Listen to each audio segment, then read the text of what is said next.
They said the Phantom King had no heart, only a crown of ash and sorrow. But when she looked into his eyes, she found something else, something that remembered her.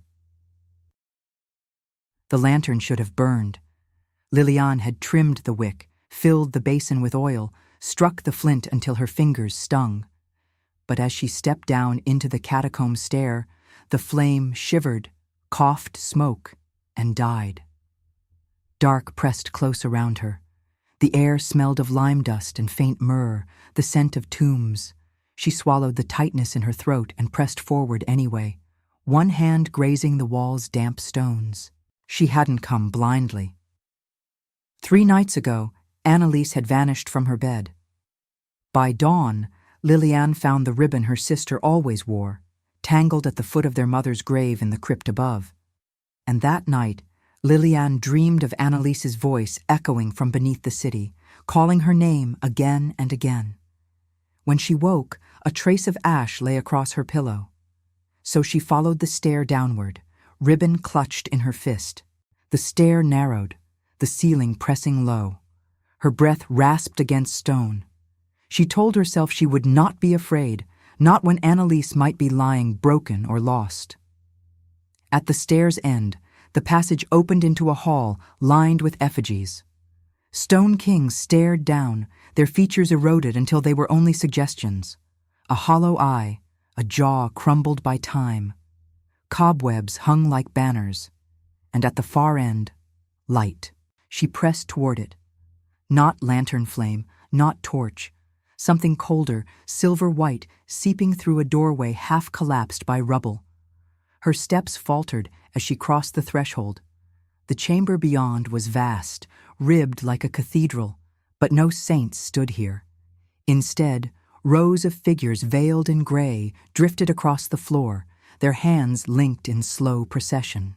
A string quartet played at the chamber's center, though when Liliane squinted, she saw only the faint blur of bows moving across ghostly strings. Her chest clenched. They weren't alive. The dancers, no, the courtiers, glowed faintly, outlines fluttering, their veils stitched with ash, and among them, Anneliese. The name tore from her throat. One veiled figure turned. For a moment, she glimpsed the shape of her sister's face beneath gauze.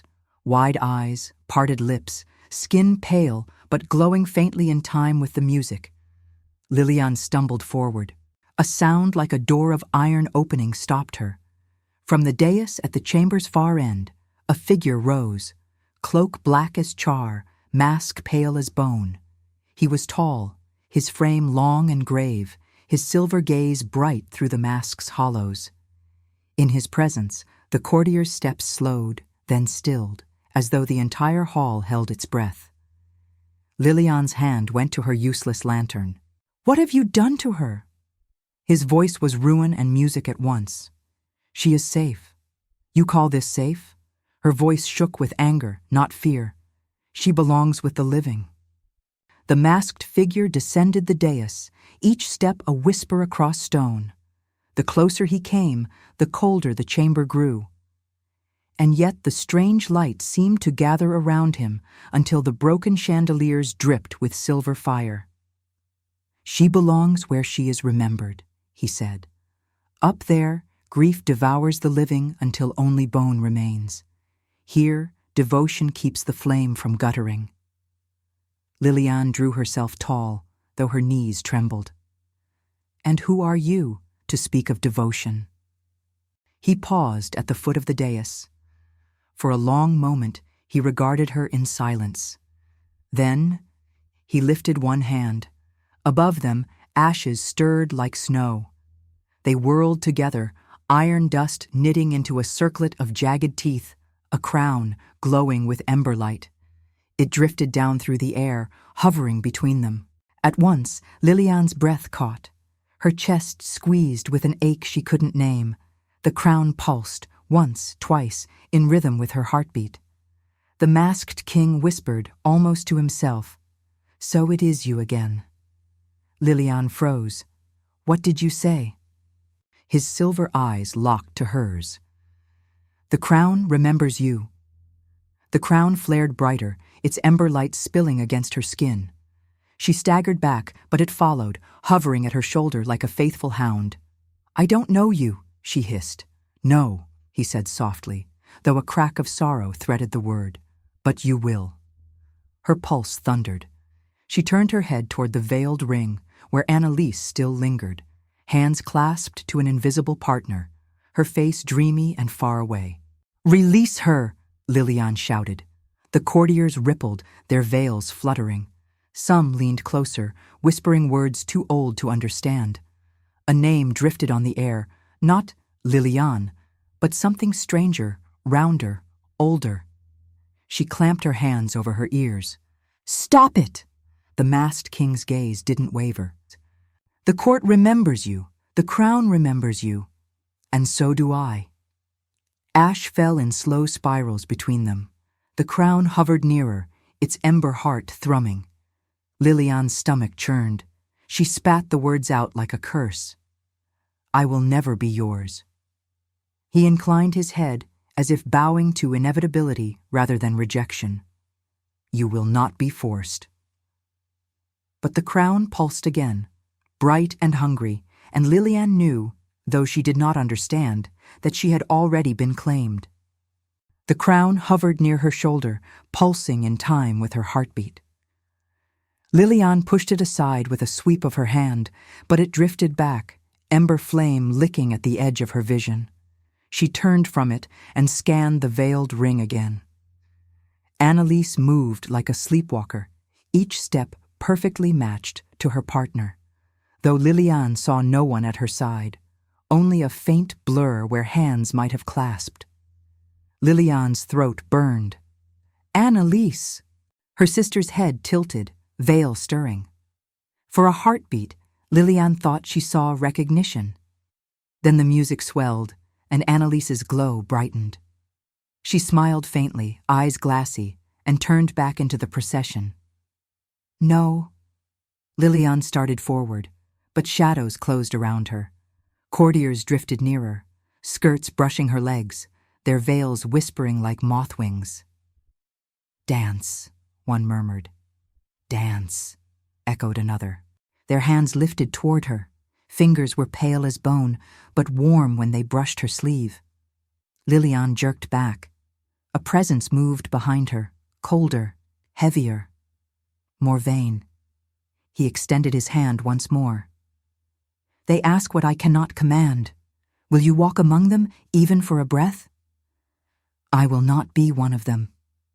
His silver gaze caught hers through the mask's hollow. "No, you are not like them." His voice dropped lower, softened by something almost fragile. "You never were." The crown pulsed hotter, throwing sparks across the floor. Some of the courtiers gasped, their veils fluttering as if in awe. The music rose higher, strings trembling. Liliane's pulse hammered.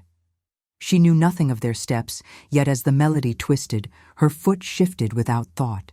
She caught herself, but too late.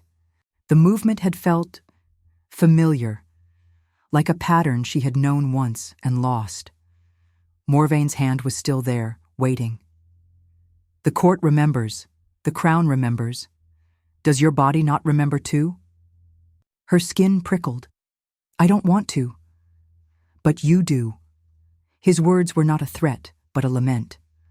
The courtiers surged again, their circle widening. Veils brushed her cheek, and in the sweep of the music she felt a tug in her chest, as if her bones recalled a rhythm her mind did not.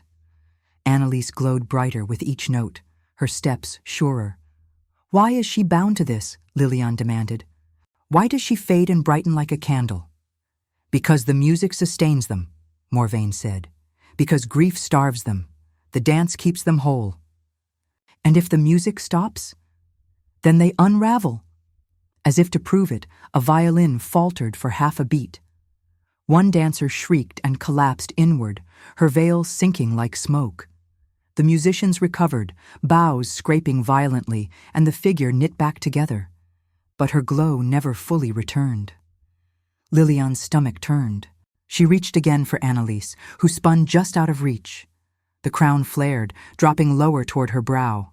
Its weight thrummed in her bones. Her hands shook, fighting the pull. "Enough," she whispered. Morvaine's voice came close to her ear now, deep and hushed. There was never enough, not for them, not for me. For an instant, she felt the heat of him behind her, the brush of his cloak, the faint tremor of his breath through the mask. Too close, too familiar. Lilian spun away, heart racing. "Stay back." He stilled, but the sorrow in his gaze was sharp as any blade. "I will not force you." The courtiers slowed, their whispers tapering into silence.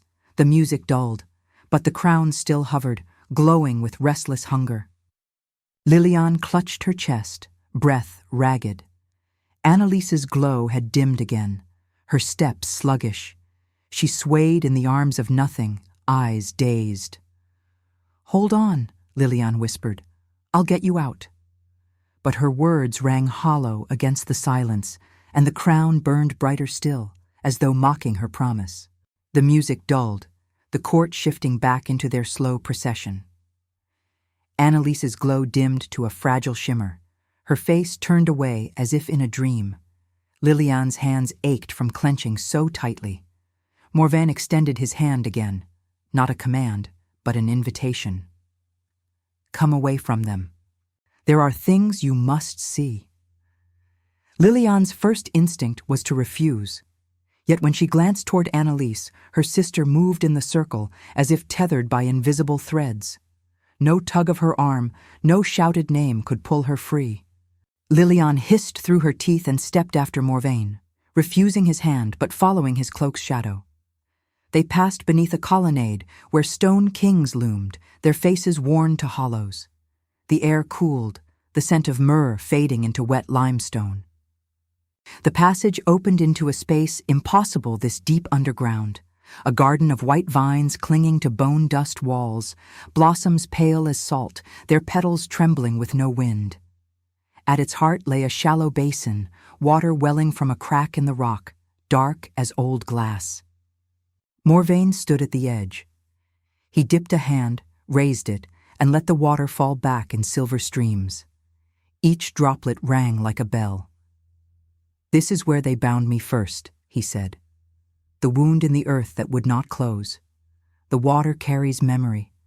Those who drink forget what grief has taken. They feel only the warmth of devotion." Lilian's skin prickled. "That's why Annalise thinks she's safe. She's drunk this." He inclined his head. "All who remain have." Her fists tightened. "Then you drug them with lies." His gaze lifted, silver burning. "Would you call it a lie, if it spares them despair? Out there, grief gnaws until nothing is left. Here, at least, they do not vanish." Lilian shook her head hard. "And what about you? Why are you here?" For a long moment he was silent. When he finally spoke, his voice was low, each word soaked in shadow. "Because my council betrayed me. I broke their feast to feed the poor, lowered their tithes, opened tombs once sealed for kings alone. They called it heresy.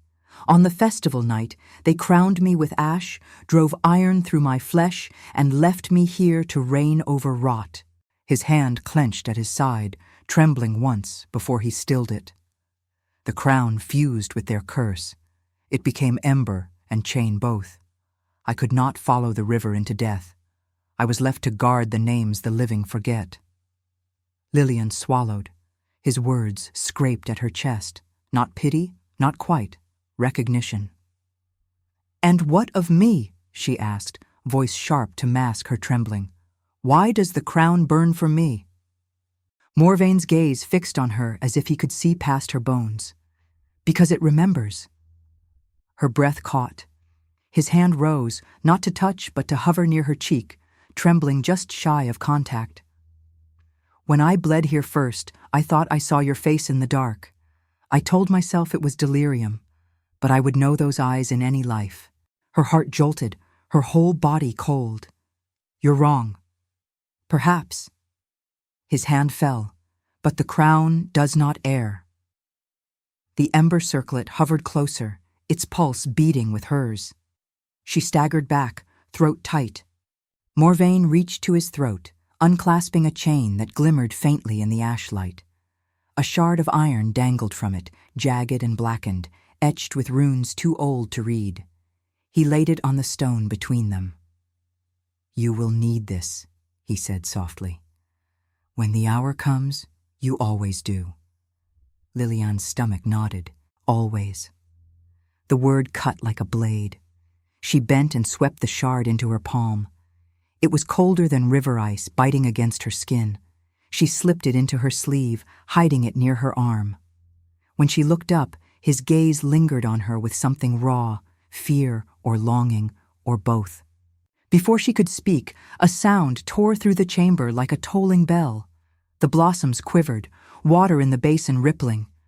Morvain's mask turned sharply toward the ballroom. "The vigil stirs."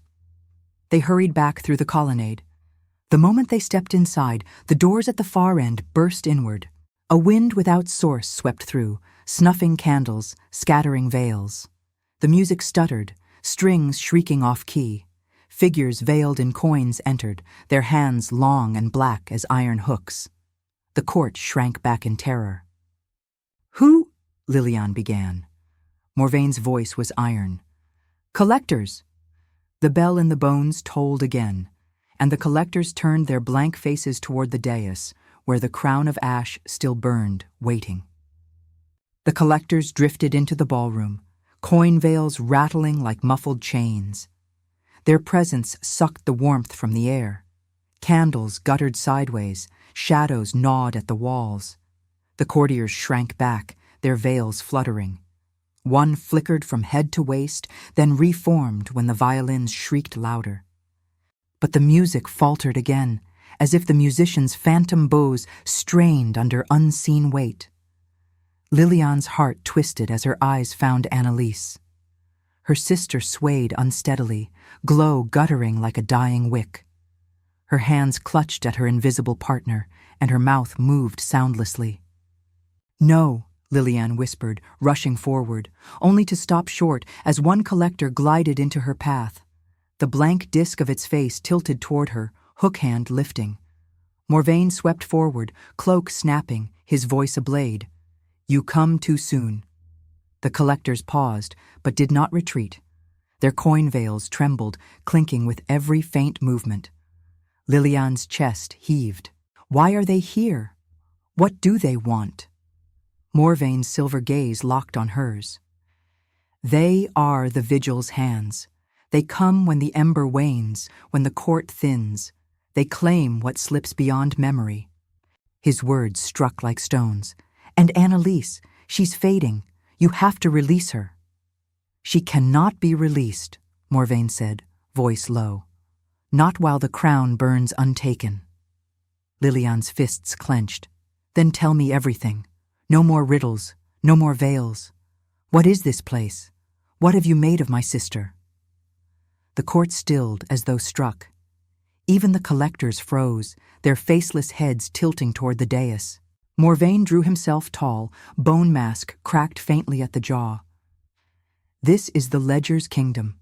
Every name the living forget carves itself into the walls below. I was the first to bleed here. My council betrayed me for compassion. They crowned me with ash, bound me to the ember. My blood seeped into stone. My curse," his voice caught, almost a tremor, "was to remember for all eternity." He gestured at the veiled courtiers. "These are those who could not bear grief's silence. They drank the water, fed the ember with their devotion. The music sustains them. Without it, they unravel. Without a queen, the crown consumes itself. And when the ember starves..." The collector stirred again. One bent low, veil clattering, hook hand stretching toward a trembling courtier. "The vigil comes to claim what remains." A thin cry tore from Annalise as her veil slipped, her glow flickering dangerously. Liliane's throat burned. Then how do I stop it? How do I save her? Morvain's eyes locked to hers. The crown flared brighter above her, ember flames spitting sparks. "Two paths lie before you, The crown burns for you. Take it, and your sister will be freed. The court will live, and you will rule beside me." Liliane staggered back. The crown followed, lowering toward her brow like a predator scenting prey. "And if I refuse?" Morvain hesitated. Shadows crawled along the cracks in his mask. At last he said, "There is a seam, where temple stones were stolen to build the hall above. Where two histories meet, a crack always remains. Break it, and the river above will pour through. The ledger will be fed. Your sister will be carried upward with the names." Her breath caught. "And you?" His gaze did not waver. "I will drown, and the court will scatter into nothing." A chill slashed through her. The shard of iron in her sleeve pressed colder, as if answering his words. Morvain's eyes dropped to her arm. His voice lowered to a rasp meant for her alone. "The shard you carry, that is the key. You know now what it opens." Liliane's hands trembled, the memory of his gift pressing sharp against her skin. But Annalise's sob broke through. Liliane spun. Her sister had collapsed to her knees, veil slipping, glow thinning into a ghost's outline. Her lips moved soundlessly, reaching for Liliane. "No!" Liliane dropped beside her, clutching her arms. Her sister's flesh was cold, trembling. "Help me," Annalise whispered faintly. "Don't let them take me." Liliane's heart tore. She looked up, eyes blazing. "If I take the crown, she's free?" Morvain's answer was steady but heavy with grief. "Yes, the collectors will retreat. The vigil will pass, but you will never again walk in sunlight." Annalise's hand clutched weakly at Liliane's sleeve.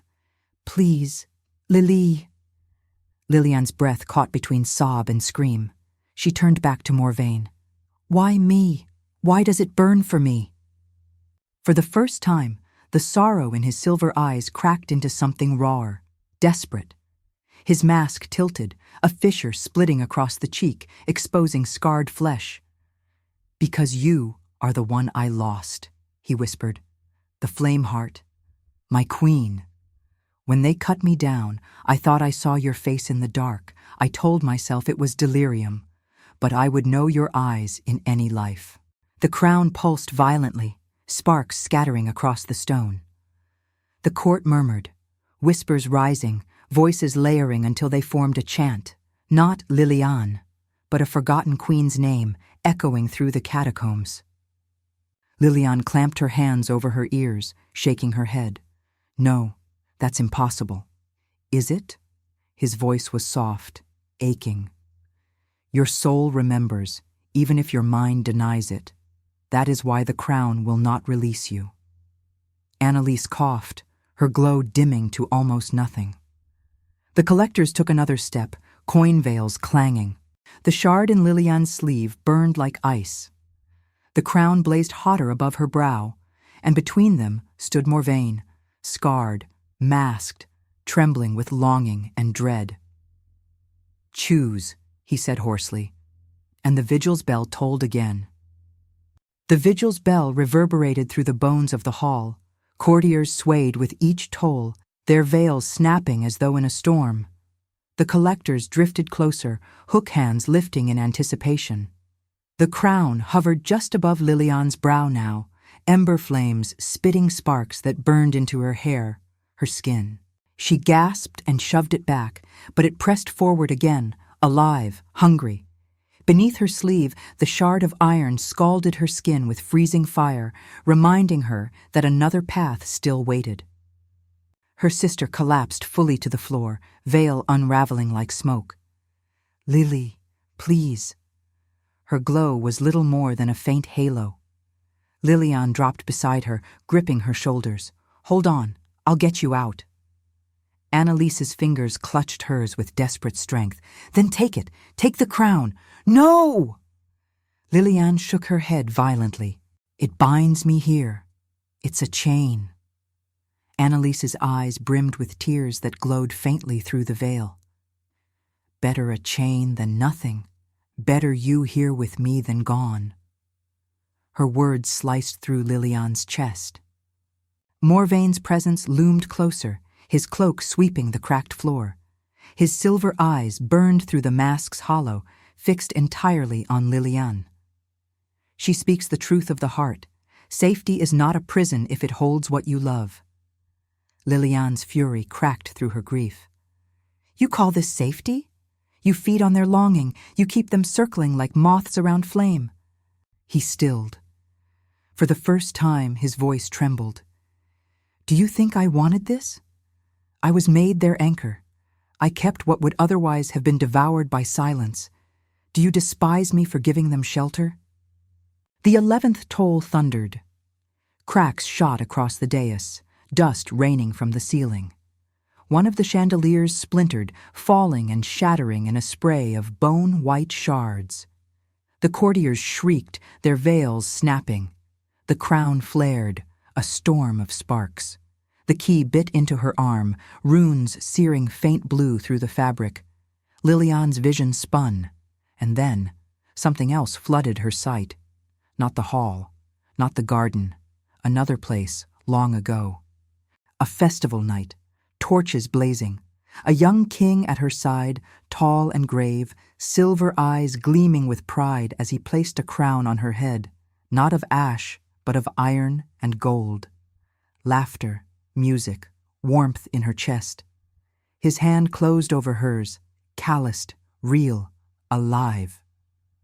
Then, shouts, blades, ash raining. His face cut, his hand ripped away, his crown struck from his head. Her scream, then nothing but shadow. The vision shattered. Liliane staggered, breath torn. Morvaine's voice cut through the ringing in her ears. You remember? She shook her head, panting. No, it's not real. It is. His voice trembled like a wound. You were mine. You were Flameheart, my queen. They tore you from me when they cut me down. But your soul returned, and the crown. His gaze flicked to the circlet burning above her. The crown has waited for you ever since. The 12th toll boomed. The collectors shrieked, their coin veils rattling. They surged forward, hook hands reaching. Annalise cried out and curled against Liliane's cloak. Morvaine strode into their path, cloak flaring. Not her! His voice cracked into thunder. The court rallied, glowing bright for a heartbeat, enough to force the collectors back. His mask split wider, bone fracturing away, revealing scarred flesh beneath, ruinous and human both. He staggered, bloodless beneath the ashlight, but his silver eyes never left Liliane.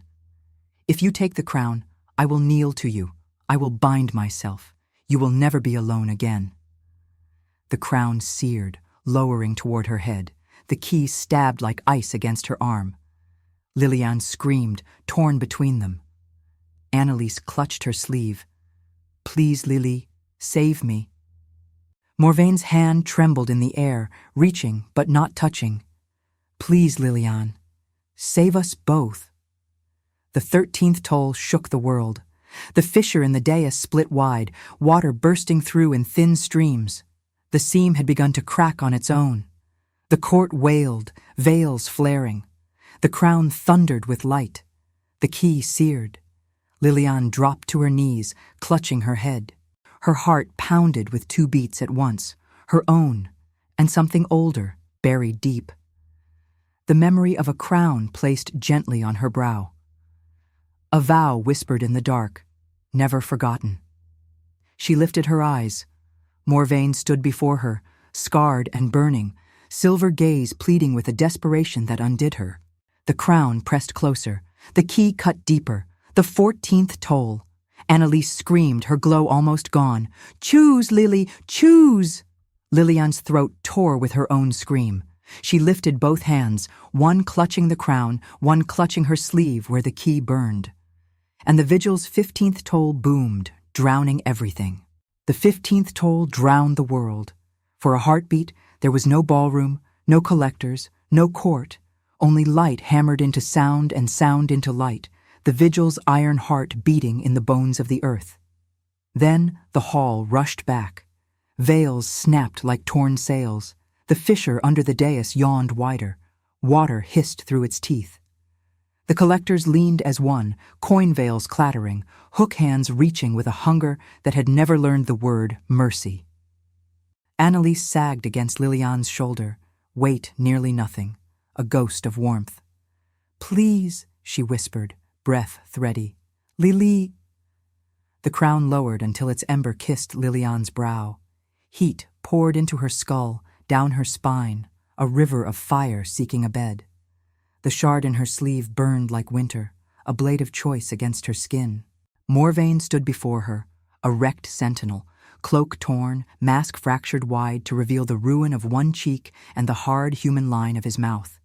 His silver eyes held for once no throne, no court, no command, only a plea that trembled like a string on the edge of breaking. "Choose," he said, "not because I ask it, because you want it." The next toll cracked like lightning, 16. Liliane shoved herself upright, dragging Annalise with her.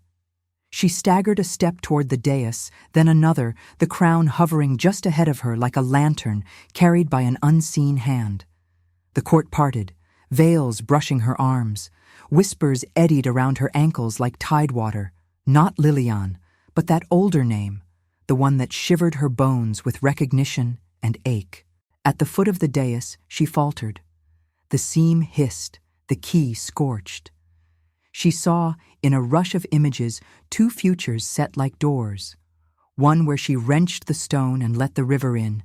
Annalise coughing up the last of the ash and waking in sunlight, Morvain thrown beneath dark water, his silver gaze blown out like a candle. The court breaking into bright dust, silence after. And one where she lifted her chin and let the ember fall, a life without dawns, but with him. The 17th toll rolled low and deep. The collectors surged again. One lunged, too fast, face a blank coin as it reached for Annalise's veil. Morvain moved like a ruin-made lightning. He interposed himself and took the blow. Iron rang on bone. His mask split the rest of the way and fell in two pieces to the floor. Ash swirled around his bared face, scar carved from brow to jaw, skin too pale from centuries without a sun, and those eyes, those impossible eyes, bright as winter stars over black water. He didn't look monstrous. He looked wounded. He looked like the shape that had been cut from her life and left as an ache that no world could fill. "Better I drown," he rasped, chest heaving, "than lose you again." The crown flared in answer. No, not in answer, in recognition. Heat licked her hairline. Beneath her skin, the rhythm she'd denied all night rose to meet it, old and faithful as pulse. The music faltered, then found her tempo and steadied. "Annalise," Liliane whispered, turning, palms cupping her sister's cheeks through the veil. "Look at me." Her sister's eyes fluttered open, dim and frightened. "I will not leave you," Liliane said, voice low, fierce. "Not to the collectors, not to forgetting. I will not leave him either. I am done with loss." She rose. The court hushed so sharply the silence had an edge. Liliane lifted both hands. With one, she pressed the shard in her sleeve flat against her arm until pain clarified her breath. With the other, she reached for the crown. Morvain flinched, as if the gesture itself could wound him. "Liliane." A plea and a warning. She answered him with a look that unmade his caution. "Kneel," she said, "not as a queen, not yet, as a woman who has chosen."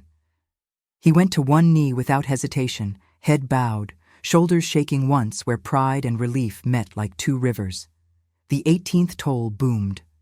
Liliane drew a breath that tasted of ash and river and iron, and lowered the crown to her brow.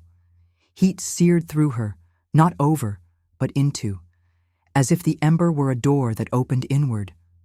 For a heartbeat, she felt everything, the ledger's endless whisper of names, the ache of a king bound to stone, the dancer's fragile threads, Annalise's flicker, the city's old bones humming above them like a hive.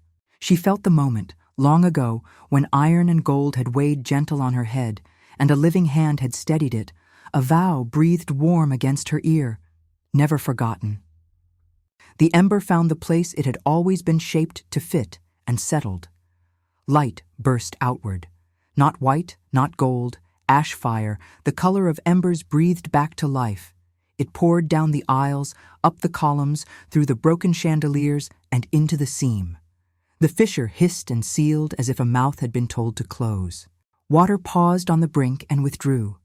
The collectors shrieked without sound. Their coin veils rattled like 100 dropped alms. One by one, they recoiled, hands smoking where they had reached toward the crowned woman. They bowed, an involuntary, jerking dip, as if compelled by the oldest memory of knee and king, and retreated toward the archway, dissolving like ink in running water as they went. The court staggered. Where veils had frayed, they mended. Where sleeves had drained of color, faint hues seeped back, old rose, deep blue, a green once seen by sunlight. The musicians' phantom bows steadied. The music found a confident line and held it. Liliane stood very still, palms open at her sides, crown cooling against her skin. The embers river had become a hearth, steady heat, not devouring. Names ghosted along her spine like hands she could learn. Here. I am here. The ledger's whisper softened as if soothed. Annalise gasped. Liliane spun and caught her sister as the veil slid free. Color flushed Annalise's cheeks, breath surged in her chest like a tide returning. The glow around her dimmed, not to nothing, to normal, to human warmth. Lili? Annalise's voice was hoarse, frightened, living. Liliane laughed, a sound cracked with sobs. I've got you. She pressed her forehead to Annalise's. I've got you. The 19th toll rolled like distant thunder, more echo than threat. The vigil was passing. Only then did she turn back to Morvain. He was still on one knee. Without his mask, he seemed larger and smaller both. Larger in the full truth of him, the carved grief and stubbornness of a face that had met 1,000 midnights. Smaller, because there was no distance left to hide behind. His eyes, bared and unguarded, found her with a reverence that would have looked like worship in any chapel. Rise, she said softly. He did, slowly, as if relearning how to move in a world where hope weighed more than ash. Look at me, she said. He did, and it was like watching a man step out of water after drowning. I chose, she said, not because you begged, not because the crown burned, because I remember, here. She laid a hand over her heart, then lifted it, hovered for an instant near the ruin of his cheek, and let her palm rest there. Heat met heat. The ember answered through him like an answering note.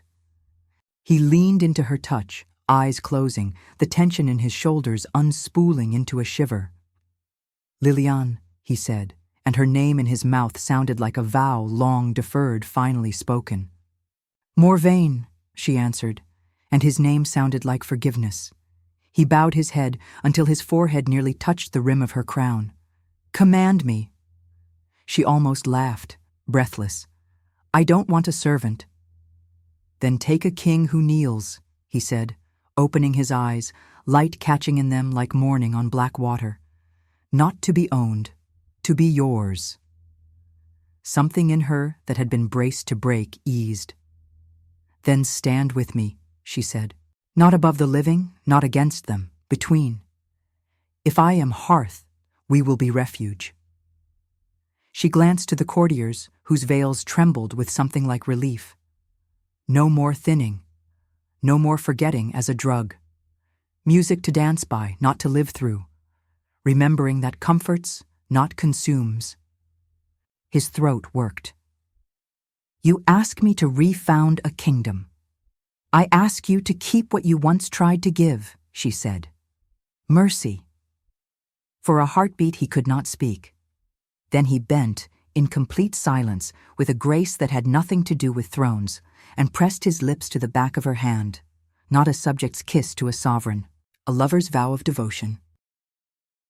Behind them, the 20th toll sounded, far and faint, like a bell rung from a hill across a river. The vigil faded, air warmed, candle flames stood up straight again. Annalise, still in Liliane's arms, blinked as though waking from fever. "It was like drowning in a song," she whispered, bewildered. "And then you, Lily, you were fire." Liliane smiled through new tears. "I'm still me." She pulled her close, then eased her to standing. Annalise swayed and caught her balance, healthy color returning one heartbeat at a time. Morvain looked from sister to sister, and something gentle loosened his mouth.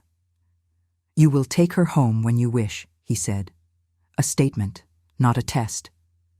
The way above will open when the bells have finished. She will remember enough to be glad, and not enough to grieve." Annalise stared at him, half fearful, half awed. "You're not a monster." "No," he said steady. "I am a man who failed to die." "And a king who finally learned to live," Liliane added, and the line surprised even her with its certainty. A tremor ran through the hall, light, almost playful. The chandeliers tinkled like laughter. Somewhere in the gallery, a violinist, moved by instinct rather than fear, slid into a melody colored with joy rather than hunger. The courtiers lifted their heads as if remembering a window they had not looked through in centuries. Liliane reached for Morvain's hand. He gave it, and his fingers were cold and steady, and his. "Walk with me," she said. "We have a court to steady, names to warm, and when the last bell fades, a sister to see home." He inclined his head, the smallest smile ghosting his mouth, the kind that would require 1,000 ordinary days to learn fully, and stepped beside her. Not leading, not following, beside. Together, they mounted the dais. The seam underfoot had gone quiet, a scar sealed smooth. The crown sat easy on her brow now, its heat a heartbeat's comfort. The court watched, not fearful, not starving, waiting. Liliane lifted her free hand. The ember's warmth flowed down her arm, found the musician's phantom bows, found the dancer's veils, found the ledger's whisper, and gentled it. "Dance," she said, "for joy." The music answered first, brightening, rounding at the edges until the melody held something like sunlight in its core. Then the courtiers moved, not in the frantic, starving press of before, but with grace that was almost human. Laughter, small, astonished, broke like surf against stone. A woman in gray looked down at her own hands, as if recognizing them after a long illness. Morvain watched them with a look that might have been pride or might have been relief. He turned back to Liliane, and the look became only love. "Some crowns remember," he said quietly.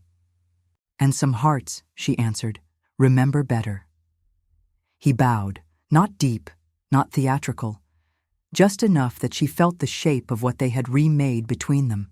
Not a chain, not a cage, a circle, a vow.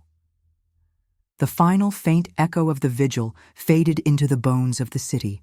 Warm air rose like a promise from somewhere very far above. Annalise stood, alive and blinking and wholly herself, looking between the sister she adored and the king she no longer feared. Liliane squeezed Morvain's hand. "Come dawn," she said, smiling a little because the word would never mean the same thing again. "We'll take her home. And at dusk," he said, smiling back, "you will return." "To rule," she teased, soft.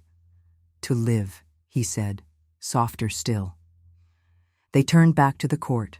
The music carried them. The world did not end. It began again. If you like this story, please like, share, and subscribe. It helps this channel grow. Thanks for watching.